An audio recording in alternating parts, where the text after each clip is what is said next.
Insurance సంస్థలు చాలా దుర్మార్గంగా ఉన్నాయండి. మనం అనుకున్నంత మంచిగా లేవు. వాళ్ళు ఇచ్చుకునే యాడ్లు ఉంటాయి చూడండి. అందులో ఉన్నంత పర్ఫెక్ట్‌గా అయితే వాళ్ళు లేరండి. రీసెంట్‌గా మావాడికి ఒక సంఘటన జరిగిందండి. ₹1,00,00,000 పాలిసీ చేశాడు పాపం. వాడు చెయ్యని పొరపాటుకి ఆ క్లెయిమ్‌ని రిజెక్ట్ చేసేసారండి. అంటే వాడు చచ్చిపోయాడు. కుటుంబం అంతా రోడ్డున పడిందండి. ఇలాంటి పరిస్థితి రాకూడదు అని చెప్పి నేను ఈ సమాచారం ఇస్తున్నానండి. ఈ మధ్య కాలంలో బాగా ఇన్సూరెన్స్ తీసుకోండి, తీసుకోండి, తీసుకోండి అంటున్నాం కదండీ! ఎందుకు అంటే జీఎస్టీ తగ్గిపోయింది కాబట్టి ఆల్మోస్ట్ ఆల్ జీఎస్టీ లేదు కాబట్టి తీసుకోండి. ముఖ్యంగా టర్మ్ ఇన్సూరెన్సే తీసుకోండి అని చెప్తున్నామండి. ఎందుకు టర్మ్ ఇన్సూరెన్స్ అంటే మనకు తెలుసండి. టర్మ్ ఇన్సూరెన్స్ చాలా తక్కువ ఉంటుంది. ఎక్కువ మొత్తంలో డబ్బొస్తుంది. అలాగే రేపటి రోజు మనం ఇన్‌కమ్ టాక్స్ దగ్గర నుంచి ఒక 1,50,000 దాకా ఇవన్నీ ఉన్నాయి కదండీ! పన్ను ప్రయోజనాలు.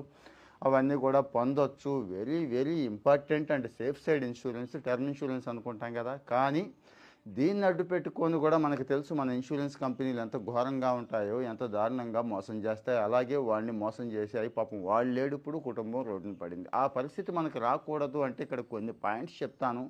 జాగ్రత్తగా నోట్ చేసుకోండి. జాగ్రత్తగా చెక్ చేయండి. మళ్ళీ ఇగో ఆ కంపెనీ బాగుంది, ఈ కంపెనీ బాగుందని నేను చెప్పకూడదు కాబట్టి చెప్పట్లేదు. మీరే సెర్చ్ చేసుకోండి.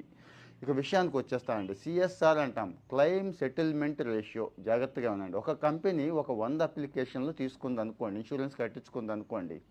ఆ 100లో ఎంతమందికి సెటిల్ చేశారు అంటే చనిపోతే, ఫర్ ఎగ్జాంపుల్ 100 మంది చనిపోయారు అనుకుందాం.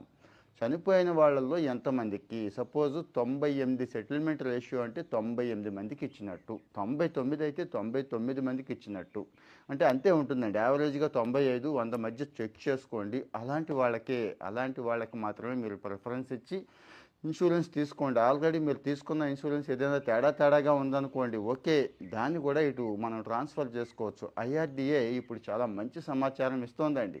ఇవన్నీ గూగుల్‌లో కొడితే వచ్చేస్తాయండి మీకు. ఇక్కడ జరిగే పొరపాటు ఇంకోటి ఉంది. లాస్ట్ ఇయర్ బాగుంది కదా అని చెప్పి పొలోమని తీసుకుంటే ఈ సంవత్సరం బాగోపోవచ్చు. క్లెయిమ్ సెటిల్మెంట్ రేషియో అంటే వీడి పిచ్చి వేషాలు ఇప్పుడు మొదలెట్టొచ్చు. అందుకే 5 సంవత్సరాల యావరేజ్ తీసుకోండి. 5 సంవత్సరాల యావరేజ్ క్లెయిమ్ సెటిల్మెంట్ రేషియో ఎవరిదైతే బాగుందో వాడిదే తీసుకోండి అని చెప్తున్నాను. 2 రేటింగ్ కూడా చూసుకోండి. ట్రిపుల్ ఏ రేటింగ్ తీసుకున్నారనుకోండి, వాడు ఈ క్లెయిమ్స్ సెటిల్ చేసే విషయంలోనూ, సర్వీస్ చేసే విషయంలోనూ కంపెనీ ఎలా ఉన్నా కానీ మన క్లెయిమ్ అయితే మనకి ఇచ్చేస్తాడండి. సో ట్రిపుల్ ఏ రేటింగ్ ఎవరికి ఉందో కూడా చూసుకోండి. వీటికంటే ముఖ్యంగా ఎన్ని రోజుల్లో క్లెయిమ్ సెటిల్ చేస్తున్నాడు అనేది కూడా చూసుకోండి. జనరల్గా ఐఆర్డీఏ గైడ్లైన్స్ ఏంటంటే అన్ని పత్రాలు మనం సబ్మిట్ చేసేస్తే 30 రోజుల్లో ఇచ్చేయాలి. యావరేజ్గా ఇది 18 డేస్, 15 డేస్ అట్లా ఉంటుంది. అంటే ఏడిపించి తిప్పించి మానసిక క్షోభకు గురి చేయకూడదు కదండి. ఇది